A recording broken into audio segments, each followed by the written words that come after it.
Welcome to തുമ്പി blogs. അങ്ങനെ പഴംപൊരിയും ചായയൊക്കെ ഉണ്ടാക്കി എസ്തെറ്റിക് ആയിട്ട് കുടിക്കാന്നുള്ള തീരുമാനത്തിൻ്റെ പുറത്ത് നമ്മളെല്ലാവരെയും വിളിച്ചു വിട്ടു. അങ്ങനെ സാധനങ്ങളൊക്കെ സെറ്റാക്കി യാത്ര ആരംഭിക്കുകയാണ്.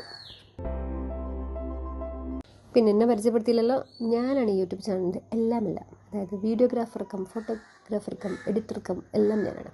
ഓക്കെ, ഞങ്ങൾ ഡെസ്റ്റിനേഷനിലെത്തി. ഇതാണ് ക്ലബ് റിവേക്ക. ഇത് അടിപൊളി സ്പോട്ടാണ് കേട്ടോ. ഇവിടെ കുറേ ആക്ടിവിറ്റീസും റിസോർട്ട് എന്തൊക്കെയൊക്കെ ഉണ്ട്. പക്ഷെ നമ്മൾ പോണത് അവിടെ ഇരുന്ന് ചാടിച്ച് വൈബാക്കി പോരാനാണ്. ഇത് ശരിക്കും ഒരു പ്രോപ്പർട്ടിയിലേക്കുള്ള വഴിയാണ് കേട്ടോ. അതിൻ്റെ സൈഡിൽ കൂടെ ഇങ്ങനെ കുറച്ച് കയറിപ്പോയാൽ ഇവരെ പ്രോപ്പർട്ടി എത്തും. നല്ല ഭംഗിയുള്ള അടിപൊളി പ്രോപ്പർട്ടിയാണ്. ഇങ്ങനെ വഴിയൊക്കെ കണ്ടില്ല, അവരിങ്ങനെ ബ്യൂട്ടിഫുള്ളാക്കിയിട്ട് കുറേ കോഡ്സൊക്കെ എഴുതിയിട്ട് വെച്ചിട്ടുണ്ട്. നമ്മളെന്തായാലും നല്ല ചാടിക്കാൻ പറ്റിയ ഒരു സ്പോട്ട് തപ്പി എവിടെയെങ്കിലും ഒന്ന് ഇരുന്നിട്ട് ചായ കുടിക്കുക, അതാണ് നമ്മളെ ഉദ്ദേശം. പിന്നെ ചായക്ക് കുടിച്ച് പ്രദർശനമൊക്കെ പറഞ്ഞ് നമ്മളിങ്ങനെ ഇരുന്ന്.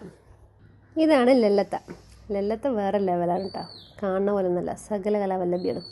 ഈ രണ്ട് ഉരുപ്പോൾ ഇടയ്ക്കിടയ്ക്ക് വെള്ളത്തിൽ ചാടാൻ നോക്കണ്ടായിരുന്നു. അങ്ങനെ ഞാൻ ചായ കുടിച്ച് റിലാക്സ് ആയിട്ടിരിക്കുമ്പോൾ നമ്മൾ അടുത്ത സഹോദരി അവളെ ട്രോഫി വന്ന്. അങ്ങനെ നമ്മൾ പരിപാടികളൊക്കെ കഴിഞ്ഞ് തിരിച്ചു പോവാണ്. നമുക്ക് ഒരു സഹോദരിയും കൂടി ഉണ്ട്. ഓള് വഴിയേ വരും. ഓളെ നമ്മൾ കാണിച്ചു തരാം. അവളിപ്പോൾ വിദേശത്താണുള്ളത്. അപ്പോൾ ഓക്കെ, ബൈ.